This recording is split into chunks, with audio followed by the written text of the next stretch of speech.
Եվ առնվազն նշմարվում են 3 գլոբալ ուժային կենտրոններ, դա Վաշինգտոնը, Մոսկվան եւ Պեկինը։ Իհարկե լուրջ դերակատարում ունեն նաեւ Լոնդոնը, Բրյուսելը, Դելին, դժբախտաբար Անկարան, բայց փաստը սա է։ Ակնհայտ է, որ Թեհրանը ունի դա բարեբախտաբար, դա կասեմ։ Ես Թեհրանի մեկ փաթեթի մեջ եմ նայում, կասեմ դրանք անդրադառնամ Ռուսաստանի հետ բանավանդ Պուտին Պետեշքյան վերջին հանդիպումից եւ այդ ռազմավարական համագործակցության պայմանագրի կնքումից հետո ես առանձին կասկածում ցանկացածի կպատասխանեմ։ Տեսեք, ուկրաինական պատերազմը, հակամարտությունը դեռևս չի ավարտվել եւ կա այն ավարտվելու առնվազն 2 սցենար։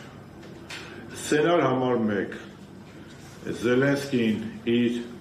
եվրոպական հովանավորների հետ միասին ընդունում է ամերիկյան նոր վարչակարգի Տրամպի եւ Վենսի առաջարկությունները, ես փորձում շատ քաղաքակիրթ տնեմ, էլի չեմ ուզում ասեմ ուլտիմատումները, վերջնագրերը,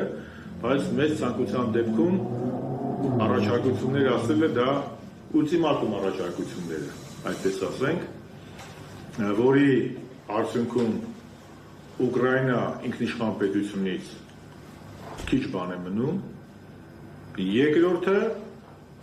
նրանք չեն գալիս համաձայնության եւ Լոնդոն, Փարիզ այդ միավորված նոր միավորման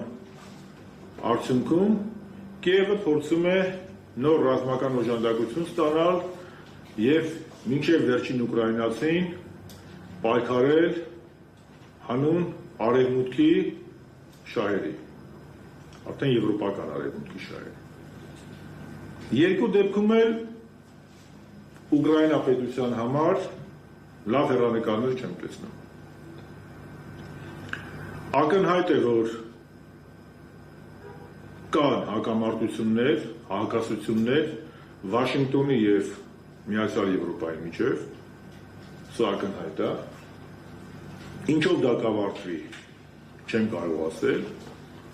բայց ակնհայտ է, որ Միացյալ Նահանգները Տրամպի կառավարման շրջանում գնում են դեպի Միացյալ Նահանգների բացառիկության ճանապարհով, որպես աշխարհի թիվ 1 գերտերություն հաստատելու ճանապարհով եւ պատահական չի, որ Տրամպը շատ հստակ հայտարարում է, որ Միացյալ Նահանգները դա արևմտյան կիսագնդի տերն ու տիրականն է լինելու։ Արևմտյան Գրելանդիայի խնդիրը դրա համար ի հայտ եկավ, Կանադայի խնդիրը, Պանամայի խնդիրը, սա ակնհայտ է եւ նաեւ նշեց, որ Միացյալ Նահանգները այլևս ի տարբերություն Բայդենի վարչակարգի չի պատրաստվում իր հարկատունարի գումարները ուղղել դեպի գլոբալ արևմուտքի շահերի սպասարկում, որը առնվազն վերջին տարիներին կոչվում էր հակառուսական ճակատներ ստեղծելու։ Տրամպը ընտրել է Պուտինի հետ ընդհանուր լեզու գտնելու, աշխարհի վերաբաժանելու կամ ազդեցության գոտիների բաժանելու ճանապարհը։ Ինչով դա կավարտվի, կապրեն կտեսնենք, ես սցենարներն ասեցի։ Իմ մոտ այնպիսի տպավորություն է, որ եվրոպական մայրաքաղաքներում ոչ այնքան Ուկրաինայի ճակատագրով են անհանգստացած, այլ անհանգստացած են, որ այդ Ուկրաինայի հնարավոր ազդեցության գոտիների բաժանումից իրենց ոչ մի բան չի հասնի։ Եվ չեմ բացառում, որ Ստարմեր Մակրոն զույգը Զելենսկու հետ փորձում է հանդիպել ամերիկյան վարչակարգին, որպեսզի նաև ցույց տա, որ դե լավ, դուք 350 միլիարդ եք ծախսել, մենք էլ 100 միլիարդից մի քիչ ավել ենք ծախսել, գոնե մի բան էլ մեզ հասնի։ Հա, իմ մոտ այդ տպավորությունն է։ Եվ սա